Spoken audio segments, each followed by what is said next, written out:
அனைவருக்கும் வணக்கம். இன்னைக்கு நம்ம பார்க்க போகிறது சிக்னிஃபிகண்ட் அதர்ஸ் அப்படின்ட்டு ஒரு அமெரிக்கன் சயின்டிஃபிக் ஹாரர் ஃபிலிம் பற்றி பார்க்க போகிறோம். அதுக்கு முன்னாடி என்னுடைய சேனலை இது வரைக்கும் சப்ஸ்கிரைப் பண்ணாதவங்க சப்ஸ்கிரைப் பண்ணுங்கள், லைக் கமெண்ட் ஷேர் பண்ணுங்கள். வாங்க இந்த படத்தினுடைய கதை என்னான்ட்டு பார்ப்போம். ரூத் அண்ட் ஆரி இவங்க ரெண்டு பேரும் காதலர்கள்.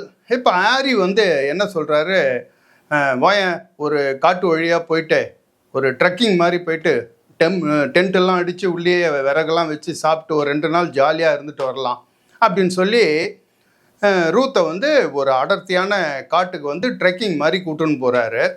இப்போ இவங்க ரெண்டு பேரும் அந்த காட்டுக்குள்ளே காரில் ஒரு இடத்துல இறங்கிட்டு அங்கேருந்து காட்டுக்குள்ளே ரெண்டு பேரும் தனியாக நடந்து போக ஆரம்பிக்கிறாங்க. காடுன்னா பயங்கர ஒரு தனிமையான காடு.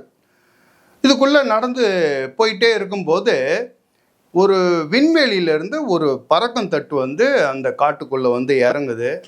அது இறங்குறது இந்த ரூத்துக்கும் ஆரிக்கும் தெரியாது.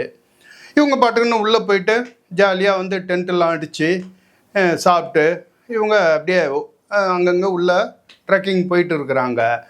இந்த மாதிரியான நேரத்தில் அந்த பறக்கந்தட்டுலேருந்து இறங்குனது யார், ஏலியனா இல்லை அவங்க ஏலியன்னா நல்லவங்களா கெட்டவங்களா? அவங்களால இந்த ஆரிக்கும் ரூத்துக்கும் ட்ரெக்கிங் போக வந்தாங்க அந்த காட்டுக்குள்ளே இவங்க ரெண்டு பேருக்கும் என்ன நடந்தது அப்படின்றது தான் இந்த படத்தினுடைய கதை. சாதாரண கதை தான். நம்ம எத்தனையோ படத்தில் காதலர்கள் ட்ரெக்கிங் காட்டுக்குள்ளே போகிற மாதிரி பார்த்துருப்போம். அதில் எப்படின்னு கேட்டிங்கன்னா, ட்ரெக்கிங் போகிறவங்கள யாராவது சீரியல் கில்லர் அட்டாக் பண்ணுவான். அப்படி இல்லைன்னா ஏதாவது மிருகங்கள் அட்டாக் பண்ணும். அதிலிருந்து அவங்க எப்படி தப்பிக்கிறாங்க அப்படின்றத நிறைய படத்தில் நமக்கு காமிச்சிருப்பாங்க. ஆனால் இந்த படத்தில் ஏலியன் உள்ளே இறங்குது. அவங்க மனிதர்களை எப்படி தாக்குறாங்க, அவங்களால என்ன ஆபத்து ஏற்படும் அப்படின்ற ஒரு சாதாரண கதையை தான் டான் பெர்க், ரோபர்ட் ஆல்சன் அப்படின்னு 2 டைரக்டருங்க இந்த படத்தை எடுத்திருக்காங்க. இந்த படம் ரொம்ப சாதாரணமாக தான் ஆரம்பிக்குது. ஒரு காட்டில் ஒரு காதலர்கள் தனியாக நடந்து ட்ரெக்கிங் போகிற மாதிரி தான் ஆரம்பிக்குது. ஆனால் ஒரு 5-10 நிமிஷத்துக்கு அப்புறம் படம் உங்களுக்கு வேறு லெவலில் டைரக்ஷன் பண்ணியிருக்காங்க இந்த படத்தை. காரணம், நம்ம அவங்க கூடவே இருந்து ஒரு சீன்லேயும் அவங்க கூடவே இருந்தால் அந்த சம்பவங்களை அனுபவிச்சா எப்படி இருக்கும், அந்த மாதிரி ஒரு காட்சியும் அந்த டைரக்டருங்க எடுத்திருக்காங்க.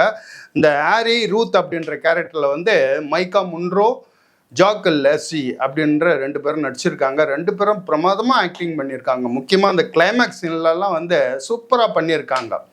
எனக்கு பிடிச்சது என்னன்னா, அந்த 2 பேருடைய ஆக்டிங்கை விட இந்த படத்தில் கேமரா ஒர்க்கும் பேக்ரவுண்டு மியூசிக்கும் இந்த லொக்கேஷனும் சும்மா அட்டகாசம் பண்ணியிருக்காங்க.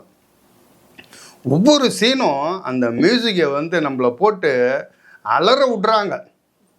ஒரு சாதாரண சீன் தான், ஆனால் அதை ஒரு காட்டுற விதத்தில் நமக்கு அப்படியே தூக்கி வாரி போடுது. அப்படியே முக்கியமாக ஒரு படம் ஆரம்பிக்கும் போதே ஒரு 5 நிமிஷம் 10 நிமிஷத்துக்கு அப்புறம் அந்த படம் நம்மளை உள்ளே கூப்பிடலன்னா அந்த படத்தை நம்ம அந்த அளவுக்கு விரும்ப மாட்டோம். ஆனால் 2 மணி நேரம் இந்த படத்தை இந்த சாதாரண காட்சிகளால் மியூசிக்கையும் கேமராவையும் லொக்கேஷனை வச்சு ஒரு சூப்பரான ஒரு தனித்தன்மை வாழ்ந்த படமாக இதை மாற்றிருக்காங்க. அதுக்கு முக்கிய காரணமே இந்த படத்தினுடைய மியூசிக்கும் கேமரா ஒர்க்கும் லொக்கேஷன் தான். இந்த படம் டிஸ்னி ஹாட்ஸ்டாரில் இருக்குது. மிஸ் பண்ணாத பாருங்கள். நம்ம அடுத்த வீடியோவில் பார்ப்போம். பாய்.